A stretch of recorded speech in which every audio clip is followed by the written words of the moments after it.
দেখো আমরা মিষ্টি টিষ্টি নিয়ে গাড়িতে উঠে গেছিলাম, গাড়ি দেখছিলাম যে কোনটা যাবে মাসির বাড়িতে।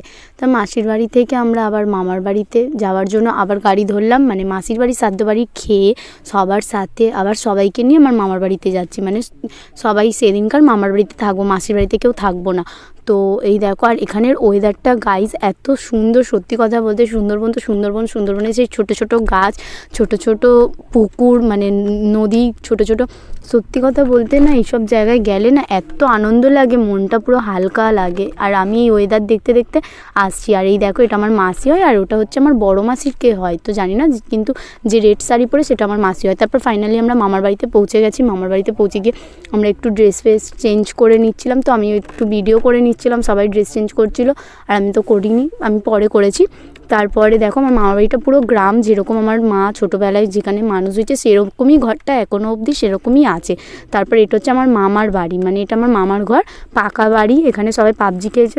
তারপর আমি বড্ড বিরক্ত হচ্ছি, মানে আমি খুব রেগে যাচ্ছি বলে ওরা বলছে দাঁড়া তোকে একটা জিনিস খাওয়াবো বলে, ওরা সত্যি কথা বলতে তখন রাত প্রায় 7টা-8টা হবে, আমি ঠিক জানি না, তখন ওরা গেছিলো মাছ কাঁকড়া ধরতে। আর এই দেখো আরেকজন মাসাজ খাচ্ছে মুখের মধ্যে, আমি করি হয় না, এবার আমার ভাই করছে। তো দেখো কষ্ট করে মাছ কাঁকড়া ধরে এনেছে, ঘুরে দেখি আমার ফিশারিতে ধরে তুই বাদ যাবি কেন? সেই একটা কই মাছ যেটা কাদা লেগে আছে পুরো মাথায় ঢুকে গেছে, কাস্তের মাথা, তাও বেঁচে আছে বল। এই তো ঠান্ডা এই একটা মাছ কাঁকড়া আর মাছ খাবো বলে রাত্রির বেলা, কটা বাজে এখন, টাইমটা কটা রে, 8টা বাজে, দেখো 6টা, 7:46, এত রাতে কাঁকড়া ধরে নিয়ে এসছে। আর কি কই মাছ, না কই মাছ ধরে এনেছে, হ্যাঁ এটা ল্যাটা মাছ, এটা ল্যাটা, হ্যাঁ এই দেখো আবার নড়ছে, দেখা যাচ্ছে। আর এইটা কই মাছ কাঁকড়া, আমি ভাজা খাবো বলে কেটে দিচ্ছে, কতজন মিলে মেহনত করেছে, থ্যাংক ইউ সবাইকে। এটা হচ্ছে সুন্দরবন, আমার মামার বাড়ি গাইস, বেড়াতে এসছি, রাত্রির বেলা আমাকে মাছ ভেজে সবাই খাওয়াবে, খুব মজা লাগছে। টাটা। ভাইরা কষ্ট করে এনেছে আর মামি কাটছে, তাই তো মামি, আর আমি খাবো, ভিডিও করি খাবো না আমি সবসময়, এই বাবা আমাকে দিস না, পাগল কামড়ে দেবে না, আমি সবসময় করি। হ্যাঁ থ্যাংক ইউ মামি মাছটা কেটে দেওয়ার জন্য। হ্যাঁ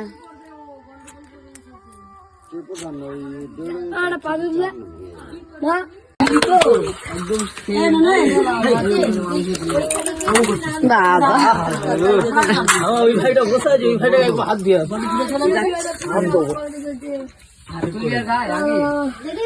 বড় দাদা হাত দাও।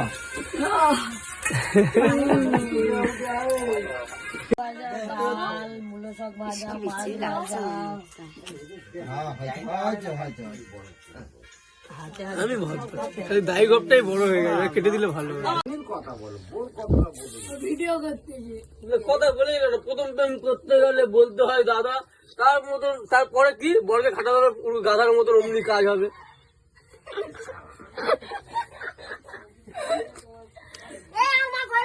প্রথমে দাদা বলে ফাঁসিয়েছে, এবার গাদা বলে খাটাবো সারা জীবন, তাই তো?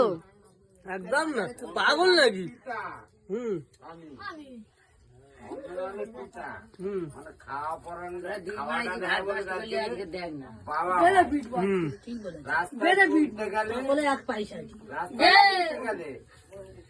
আউট আউট দেখা ঘরে দেখি জুম করে ছেলেগুলো না থাকে, বউ মারা গেলে স্বামী পিন্ডি দেয়, তখন ছেলে হয়। বাবা মাসি বাবা, আমরা ভয়েস দিয়ে দেবো, কেউ বুঝতে পারবে না, আসবে না আসবে না, অন্য কোথাও মুছবি না। সব উঠছে। ঠান্ডার সময় নাকি খেয়ে পেছনে হাত মুছে নেবে, কি অসভ্য কথাবার্তা। কতগুলো থালা না। চালু করো, চালু করো। দাদা দিদি কাকা কাকি সবাই খাও। ভিডিও হচ্ছে।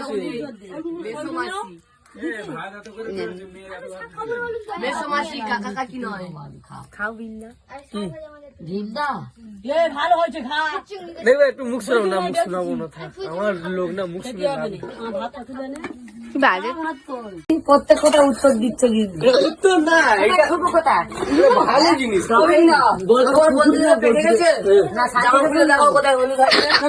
এই জামাটাই হলুদ হয়ে গেছে। হলুদ হয়ে গেছে, হলুদ না বাবা, বলছি না। পেটে হলুদ হয়ে গেছে।